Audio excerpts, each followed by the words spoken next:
Baik, Assalamualaikum warahmatullahi wabarakatuh.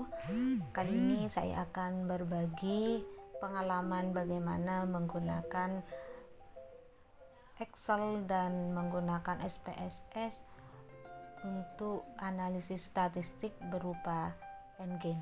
Jadi nanti teman-teman bisa membedakan mana yang lebih enak teman-teman untuk menggunakannya, baik menggunakan Excel maupun SPSS.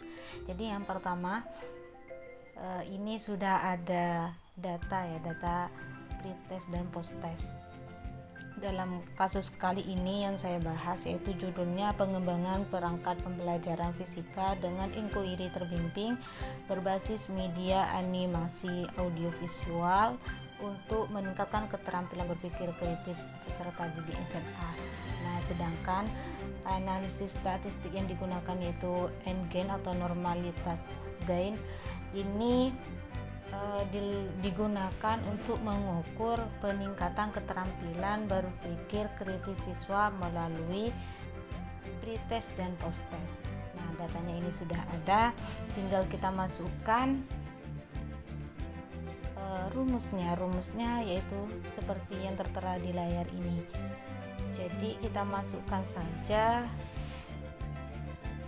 di kolom N-gain-nya sama dengan buka kurung, kita klik di bagian posttest, terus dikurangi oleh pretestnya, klik di bagian pretest, tutup kurung, dan terus garing atau dibagi ya, skor maksimal yaitu 100, terus dikurangi pretestnya, lalu tutup kurung, jadi di enter, selesai. Nah, ditarik ke bawah. Nah, ini hasilnya sudah ada. Nah, untuk mengetahui peningkatan keterampilan berpikir kritis siswa, kita perlu mengetahui rata-ratanya dulu. Rata-rata N-gain-nya itu pakai rumus sama dengan average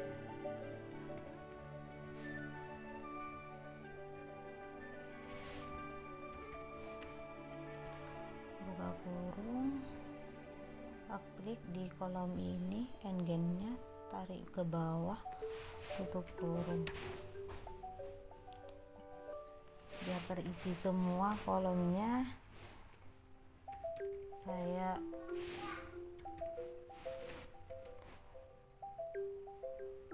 Saya cari juga yang rata-rata untuk pretest sama rata-rata untuk posttestnya.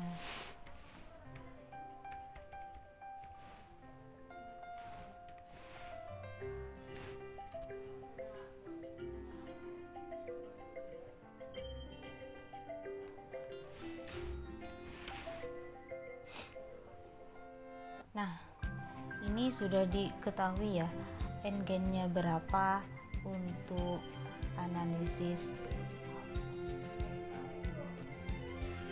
deskriptifnya.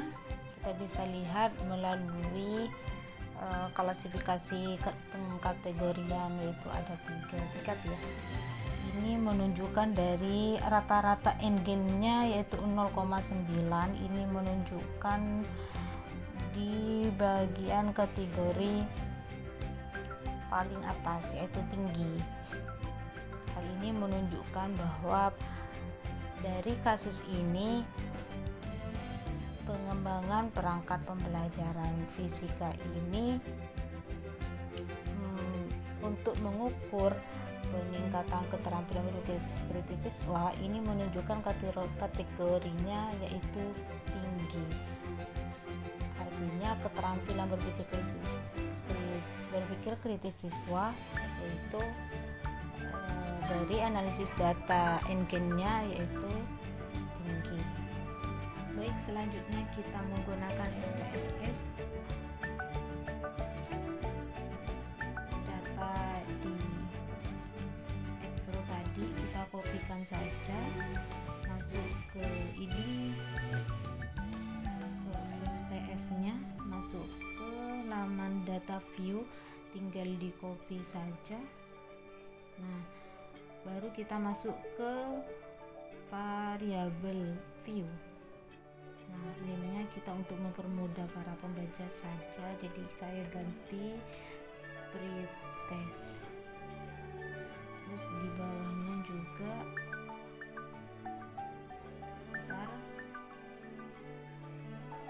ini di label kita samakan saja, nggak apa-apa.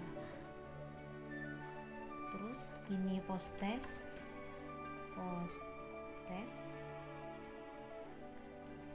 labelnya juga kita samakan boleh.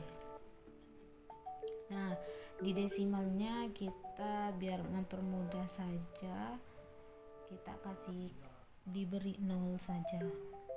Nah, di misam ini diganti scale seperti itu. Kita kembali ke data view, lalu kita masuk ke transform, lanjut ke compact variable. Nah, ini sudah saya ketikkan tadi. Ini kita tulis n-gain ya, n-gain. Nah, rumusnya kita mengacu pada ini. Jadi kita masukkan post test 1 titik, terus dikurangi pretest, masukkan juga, lalu dibagi skor maksimal yaitu 100 dikurangi pretest, lalu oke.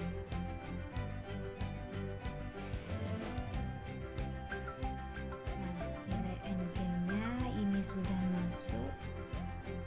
Kita kembali ke view lagi, variabel view. Ini di desimal untuk mempermudah para pembaca juga, dan kita menyesuaikan dengan yang di Excel, di mana di Excel ini terdapat satu desimal terdapat 2 angka, maksudnya setelah koma terdapat 1. Kita taruh dikasih nomor desimal 1 saja. Kita sudah bisa melihat bersama di layar ini n-gain-nya kita ketahui bersama. Lalu kita untuk mencari kesimpulan dari kasus ini yang ada di layar, kita lanjut ke analysis, lalu deskriptif statistik, lanjut ke deskriptif. Nah, karena kita ingin mencari kesimpulan n-gain-nya dari kasus tentang untuk mengukur peningkatan keterampilan berpikir kritis siswa, n-gain-nya kita masukkan variabelnya ini, lalu oke. Nah, kita bisa melihat nilai MIAN-nya, rata-rata dari analisis statistik uji n-gain menggunakan SPSS yaitu dari 0,860. Ini kalau kita bulatkan menjadi yaitu 0,9.